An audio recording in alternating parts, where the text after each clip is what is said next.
Hi there, I'm Thomas Patrick, meteorologist with Crem 2 News in Spokane, Washington. Happy Father's Day weekend to all the dads out there, and a happy first day of summer this Sunday as well to everybody watching. Hopefully, you are staying cool. And I don't say that lightly either, because there is quite the heat wave currently ongoing in the southwestern US, and actually, that is the feature of today's weather classroom topic. It covers why we are seeing this record breaking heat in the region and why it's lasting for so long as well. And the answer is very simple, meteorologically speaking. It is a heat dome. And that is what we're going to be focusing on today. So, here is the textbook example that I've drawn for you here on the heat dome. It's a high pressure area that covers several states, and it's actually quite common in the US in the summertime.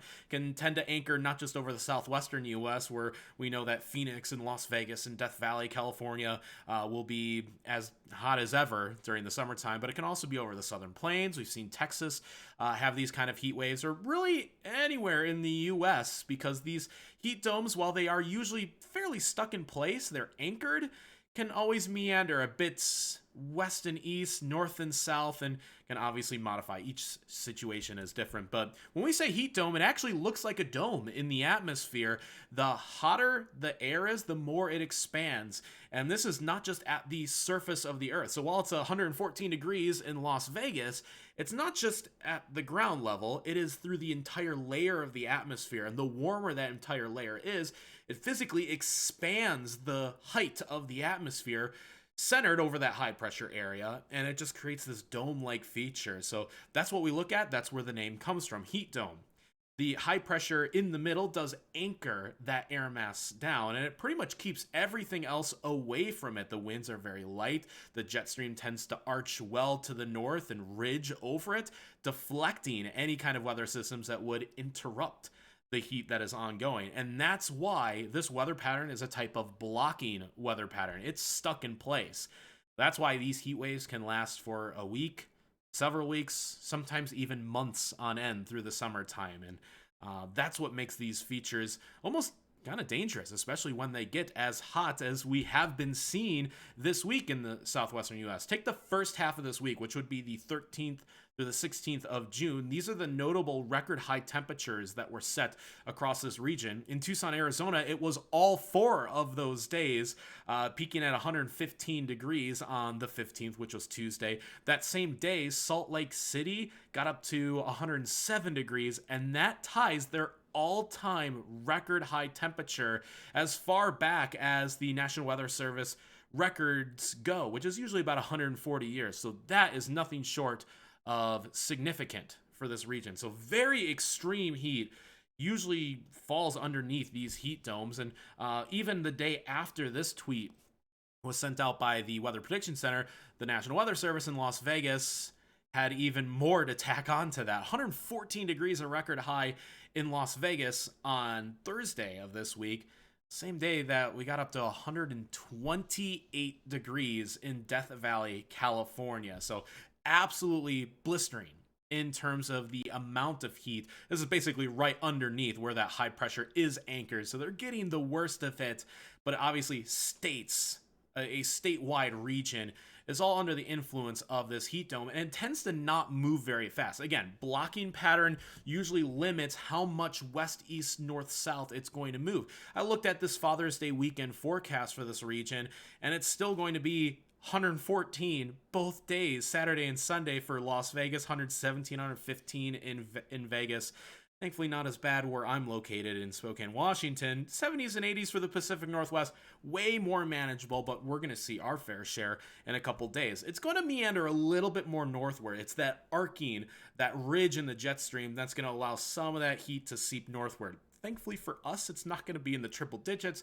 We can handle that as far as summer heat goes. But again, it's going to be a long-term issue. Even when we look at a forecast like in Spokane, Washington, low mid 90s for 5 days in a row, even this early in the summer season, is still going to feel plenty hot overall. When I was first learning about heat domes back in college, we would consider this type of weather feature the high pressure of death.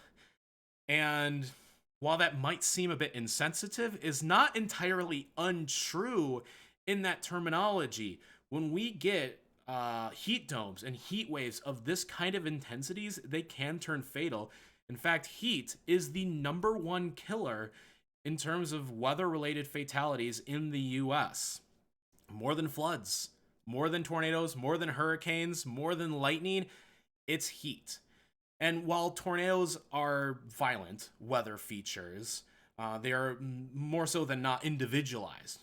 When it's hot outside, it's hot everywhere in a community. Again, states wide is how large these heat domes are influencing. So that affects so many people. People that might not have access to air conditioning, might not have enough water in their home.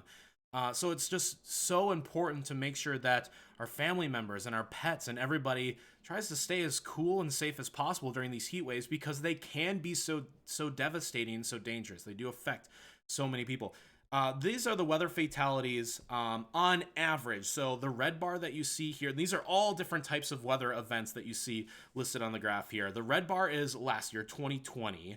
The blue bar is the 10-year average, so that's 2011 to 2020, and the yellow bar is the 30-year average. And right in the middle here, heat, that's the highest one, the 30-year average. 130 some odd people, can't quite read that last number, but 130 some odd people dying per year in the US to heat. That's more than anything else. It has gotten better. In fact, it's on par now with flooding and tornadoes. But usually heat is the #1 killer in the US every year because it does affect so many people. So it's more important than ever, especially when the heat is as hot as it is in the southwestern US, that we all stay safe. And I pretty much want to categorize heat safety into 3 categories. 1, look out for yourself, drink lots of water, make sure to hydrate, and take breaks where there is air conditioning. For myself, I've got a window unit. I can turn that on, no problem. But if you are working outside, if you're at a job that you're in the sunshine, if you don't have shade, if you don't have enough water, take breaks where there is AC, whether it's inside a car and you're cranking AC or inside a nearby building. You need to cool down your body's internal temperature so that way you don't develop heat exhaustion or heat stroke, which is what leads to those heat-related fatalities. Look out for others as well. It's more important than ever to check on your elderly neighbors and family members to make sure that they do have access to working air conditioning and water. Also, never leave kids in cars, and don't just leave the window cracked either, because a cracked window does not do anything in terms of how hot it gets inside a car. And there are numerous experiments on the internet that details just how hot those cars can get in a matter of minutes, usually up to like 140 degrees of sitting in the direct sunlight. Also, make sure to look out for your pets as well. Same story as us. If we're thirsty, they're thirsty. And one more thing is, make sure to not walk your pets on the pavement or asphalt, especially if it is in the direct sunlight. The asphalt, especially black tarmac, can also get up to about 130 or 140 degrees. And if you wouldn't want to walk barefoot on that, your pets don't want to walk barefoot on that. So let's make sure that everybody does stay safe when we do have these times where we are under the influence of these heat domes, like what we're seeing in the southwestern US as of right now. But that's all for this edition of Weather Classroom. As always, a reminder to please follow and subscribe to this channel. You won't miss a single episode that way. I have topics most every Friday night. A preview for next week, I'll be covering hurricane forecasting, and you won't want to miss that. I already have the interviews scheduled for that, and I'm so excited. I've never worked in a hurricane forecasting market before, and we'll be talking to somebody from South Carolina about just that. So it's going to be really interesting. Look for that next Friday night. Do make sure to follow me on social media. You can find me anywhere at Thomas Patrick WX. Thanks again for tuning in to this edition of Weather Classroom, and I will see you next week. Take care and happy Father's Day, everybody.